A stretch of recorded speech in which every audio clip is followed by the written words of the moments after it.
Video देखने से पहले हमारे चैनल को सब्सक्राइब करें, साथ ही बेल आइकन पे प्रेस करके ऑल पे क्लिक करें। धन्यवाद। हेलो स्टूडेंट्स, कैसे हैं आप सब। RIMC बैच आप लोगों की पढ़ाई चल रही है। वीडियोस पसंद आ रहा है आप लोगों को? अगर आ रहा है तो ग्रुप में थोड़ा रिप्लाई करें आप लोग कि हाँ सर समझ में आ रहा है। अभी तक हम लोगों ने यूजेज ऑफ इट तक पढ़ाई कर लिया था, ठीक है। तो ये जो वीडियो है ये इसके आगे का पार्ट है, जिसमें हमको समझना है ऑर्डर ऑफ पर्सनल प्रोनाउंस के बारे में। हालांकि इसकी चर्चा हम लोगों ने क्लास में ऑलरेडी मैंने आप लोगों से कर दिया है, समझाया है एक बार, लेकिन फिर भी इसको यहाँ से फिर समझते हैं। जो लोग नहीं पढ़े होंगे वे लोग समझ जाएंगे। ऑर्डर ऑफ पर्सनल प्रोनाउन, तो पर्सनल प्रोनाउन जो होते हैं वो 2, 3, 1 होते हैं, वो समझ ही रहे हो। 2, 3, 1 इन द सेंस कि बोलने का मतलब वो 1, 2, 3 first person, second person, third person, ठीक है। तो इसका जो बेसिक ऑर्डर होता है वो ऑर्डर होता है 2, 3, 1 का। मतलब पहले सेकंड पर्सन यूज़ होता है, फिर फर्स्ट, फिर थर्ड पर्सन यूज़ होता है और फिर फर्स्ट पर्सन यूज़ होता है। जब कभी भी इस ऑर्डर में प्रोनाउंस एक सेंटेंस में डिफरेंट ऑर्डर्स में प्रोनाउंस दिए गए हों तो उनको किस ऑर्डर में लिखना है ये डिसाइड होता है इस नियम के हिसाब से। 2, 3, 1 का नियम है। तो जैसे कि ये सेंटेंस देखो, सेंटेंस के से समझ में आएगा कि you and I want to help mister Sinha. तो यहाँ पर यू एंड आई लिखा है, तो 2+1 इन द सेंस कि सेकंड पर्सन पहले आया, फर्स्ट पर्सन उसके बाद आया। आई एंड यू अगर देते तुम तो क्या होता, सेंटेंस गलत हो जाता। उसी प्रकार से ही एंड आई है, थर्ड पर्सन फिर फर्स्ट पर्सन। मान लेते हैं कि 2, 3, 1 का नियम अगर है, इसमें से वाक्य में सेकंड पर्सन का यूज़ नहीं किया है तो 3, 1 को ऑर्डर में लाएंगे। अगर थर्ड पर्सन नहीं है तो 2, 1 को ऑर्डर में लाएंगे, ठीक है। वह फर्स्ट पर्सन अगर नहीं है तो 2, 3 को ऑर्डर में लाएंगे। इस प्रकार से करना है। क्लियर। अब एक बात नोट करके यहाँ लिखा है कि थर्ड पर्सन के प्रोनाउन के बदले किसी नाउन का प्रयोग होने पर उपयुक्त वर्णित का प्रयोग होता है। जैसे कि अगर थर्ड पर्सन, तो समझ ही रहे हो क्या होता है। तो अगर नाउन ही अगर है तो फिर भी हम क्या करेंगे, सेम नियम का ही प्रयोग करेंगे। जैसे कि you, Mohan and I need not stay here, right. तो यू सेकंड पर्सन, मोहन यहाँ पर थर्ड पर्सन हो जाएगा और आई फर्स्ट पर्सन हो जाएगा। तो फिर से वापस वही कर रहे हैं, 2, 3, 1 के नियम का ही पालन कर रहे हैं। यहाँ तक क्लियर होगा, बड़ा आसान है, समझा चुके हैं ऑलरेडी क्लास में। सेकंड बात जो ध्यान रखना है वो ये कि अगर कोई भूल, दोष, पाप या अपराध को स्वीकारना हो तो फिर पर्सनल प्रोनाउन का जो क्रम हो जाता है वो 1, 2, 3 जो मेन ऑर्डर है उसी को फॉलो करता है। मतलब फर्स्ट पर्सन, सेकंड पर्सन और थर्ड पर्सन, नियम के विपरीत, ठीक है। देखो यहाँ एग्जाम्पल्स में समझाया गया है। यहाँ पे जैसे I and you have committed a crime, तो फर्स्ट पर्सन और second person, third person absent है तो उसको छोड़ दिए हैं, 1 और 2 को ले लिए हैं, ये इस ऑर्डर को फॉलो किए हैं। यहाँ पर 2, 3, 1 का नियम पालन नहीं होगा। क्यों? क्योंकि हम इस बात को स्वीकार कर रहे हैं कि हमने कोई क्राइम कमिट किया है। I, you and he are sinners, मैं, तुम और वह सिनर्स है, मतलब पाप करने वाले हैं। इस बात को हम स्वीकार कर रहे हैं, बोल रहे हैं। तो 1, 2, 3 नियम का पालन हुआ है। बहुत सिंपल सा नियम था ये, ठीक है। अब तीसरा जो पॉइंट यहाँ पर नोट करने लायक है ये वाला कि possessive adjective my, our, your, his, है ना, सेम चीज़ को, सेम ऑर्डर को ही हम लोग फॉलो करते हैं, ठीक है। हालांकि जब हम लोग एडजेक्टिव चैप्टर पढ़ेंगे इस किताब के हिसाब से भी बताया है, तो पॉसेसिव एडजेक्टिव का जब प्रयोग पढ़ रहे होंगे तो उसमें हम लोग समझेंगे इस बात को। क्लियर है यहाँ तक बात?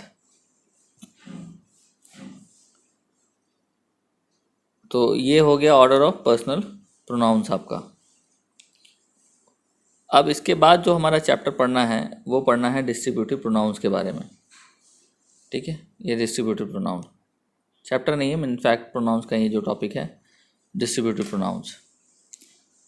तो डिस्ट्रीब्यूटिव प्रोनाउन में ईच, आइदर, नाइदर, ये जो है इनको डिस्ट्रीब्यूटिव प्रोनाउन कहते हैं हम लोग। और ऐसा क्यों कहते हैं? क्योंकि एक समय में एक का बोध कराते हैं। ठीक है, ये हमेशा क्या होते हैं, सिंगुलर माने जाते हैं और सिंगुलर वर्ब के साथ इनका प्रयोग होता है। तो हमेशा याद रखिएगा कि ईच, आइदर और नाइदर के साथ सिंगुलर वर्ब का प्रयोग होता है, सिंगुलर वर्ब का प्रयोग होता है, क्योंकि हमेशा ये तीनों सिंगुलर नेचर के हैं। अब एक एक करके तीनों को समझ लेते हैं। Usages of each. तो पहला प्रयोग जो है ईच का वो प्रत्येक के अर्थ में होता है, आप लोगों के लिए बड़ा स्पष्ट है ये। जैसे एग्जाम्पल में each of the two boys came late, तो यहाँ पर देखो टू बॉयज है और यहाँ पर ईच है, तो each of the two boys. यहाँ पर कभी कभी गलती यहाँ से हो सकती है कि यहाँ पे सिंगुलर दे देगा आपको, बॉय ना दे करके बॉयज़ दे देगा, सॉरी बॉयज़ ना देगा बॉय दे देगा। इस बात को ध्यान रखिएगा, टू बॉयज़ की बात कर रहे हैं, थ्री बॉयज़ की बात कर रहे हैं। सेकंड इसका प्रयोग है, ईच का प्रयोग ऑफ के साथ, प्लूरल प्रोनाउन के साथ या डिटरमाइनर प्लस प्लूरल नाउन के साथ होता है। डिटरमाइनर का मतलब समझ ही रहे हो, जनरली आर्टिकल को समझो यहाँ पर, या दिस, दैट, दीज, दोज का उपयोग को समझ लो। एडजेक्टिव जितने भी होंगे, माई, और ये सब आ जाएंगे इसमें। तो देखो यहाँ पे एग्जांपल से समझते हैं कि each of you is lazy, is का प्रयोग किया गया है, ये इंपॉर्टेंट है यहाँ पर। ईच ऑफ अस वॉज लगा हुआ है, ये इंपॉर्टेंट है। तो याद रखना ईच ऑफ के साथ क्या यूज़ कर रहे हैं हम लोग, प्लूरल प्रोनाउन का यूज़ कर रहे हैं। प्लूरल प्रोनाउन, सिंगुलर प्रोनाउन का यूज़ नहीं कर रहे हैं, प्लूरल प्रोनाउन का यूज़ कर रहे हैं। और वर्ब क्या है, सिंगुलर है, वर्ब क्या है, सिंगुलर है।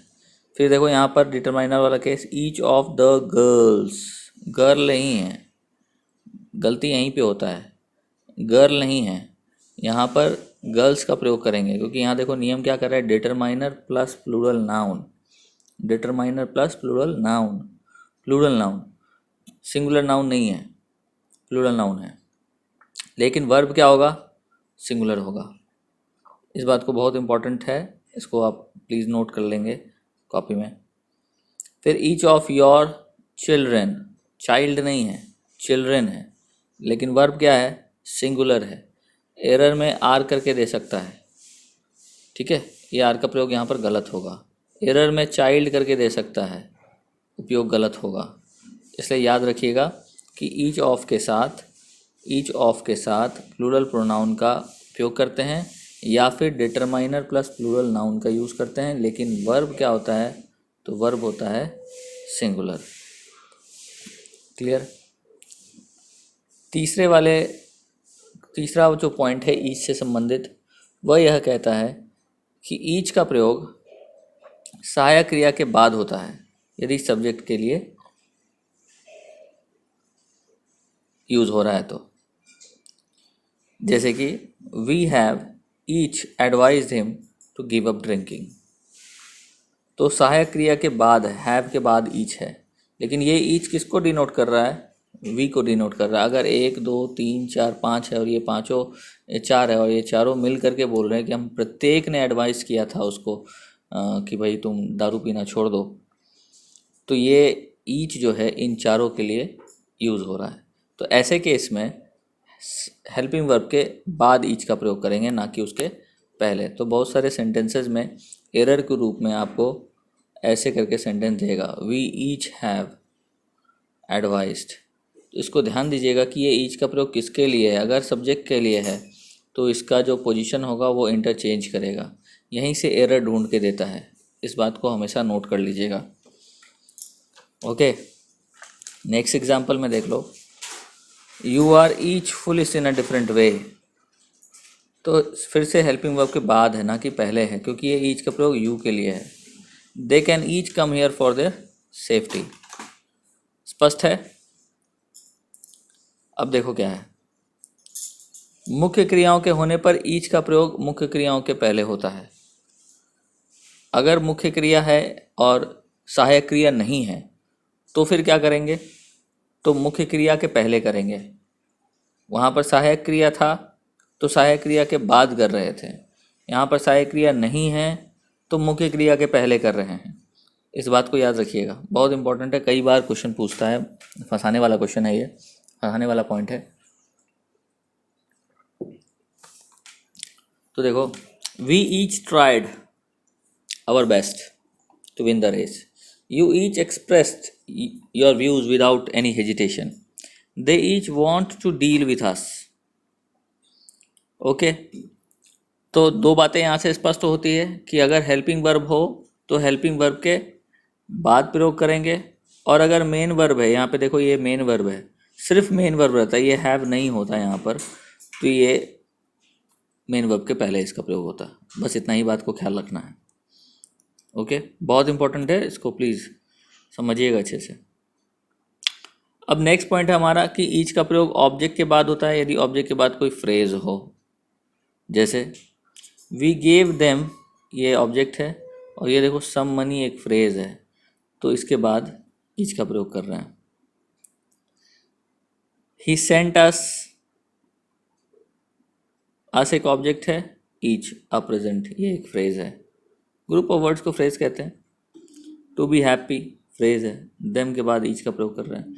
तो इसके पहले वाले सेंटेंस में हमने ईच का प्रयोग जो कर रहे थे वो सब्जेक्ट्स के लिए कर रहे थे, ठीक है। अब ये जो दूसरा वाला सेंटेंस है नीचे में, ये इसमें जो ईच का प्रयोग है वो ऑब्जेक्ट के लिए है।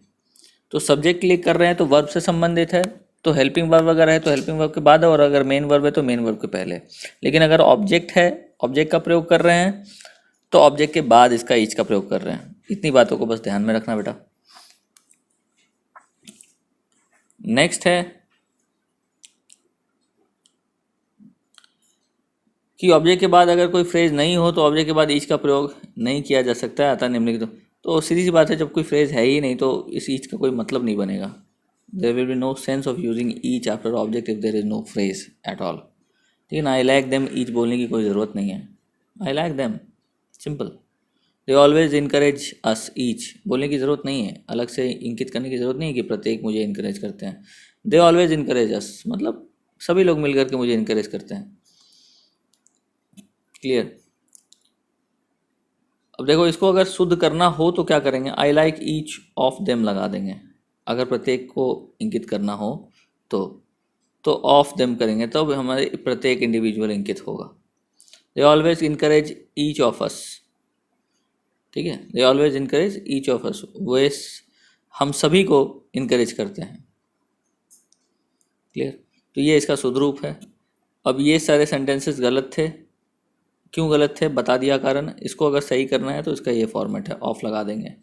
इसको याद रखना कि ईच का प्रयोग तब तक नहीं करेंगे जब तक ऑब्जेक्ट के बाद कोई फ्रेज ना दिया हो, और अगर फ्रेज नहीं है तो ईच ऑफ का प्रयोग करके तब ऑब्जेक्ट लगाएंगे। जैसे कि यहाँ पर ईच ऑफ देम लिया है, ईच ऑफ अस लगाया है। चलिए, ईच का प्रयोग डिस्ट्रीब्यूटिव एडजेक्टिव के रूप में भी होता है। इसी से तो ये डिस्ट्रीब्यूटिव एडजेक्टिव के रूप में होता है, जैसे each room, each horse, each teacher, ठीक है। ऐसे केस में इसका प्रयोग हम नाउन के पहले करते हैं, बस हो गया। अब एडजेक्टिव्स की बात, ये हम लोग एडजेक्टिव्स में करेंगे, ये तो प्रोनाउन पढ़ रहे हैं। ये बस आपको एक पॉइंट बताने के लिए था कि ईच का प्रयोग हम डिस्ट्रीब्यूटिव प्रोनाउन के तौर पर करते हैं, और कैसे कैसे करते हैं इसको समझाया गया इसमें। उम्मीद करते हैं कि इस ईच के सारे प्रयोग प्रोनाउंस के तौर पर आपको समझ में आए होंगे। एक दो बार वीडियो को देख लेना, पॉइंट्स को नोट कर लेना सारे जो समझाए गए हैं, ठीक है। और उसके बाद फिर हम नेक्स्ट वीडियो बना करके भेजते हैं। वीडियो कैसा लगा, समझ में आया नहीं आया, इसके बारे में आप जानकारी हमको ग्रुप में दे सकते हैं। Okay, thank you very much, ख्याल रखिए आप लोग अपना।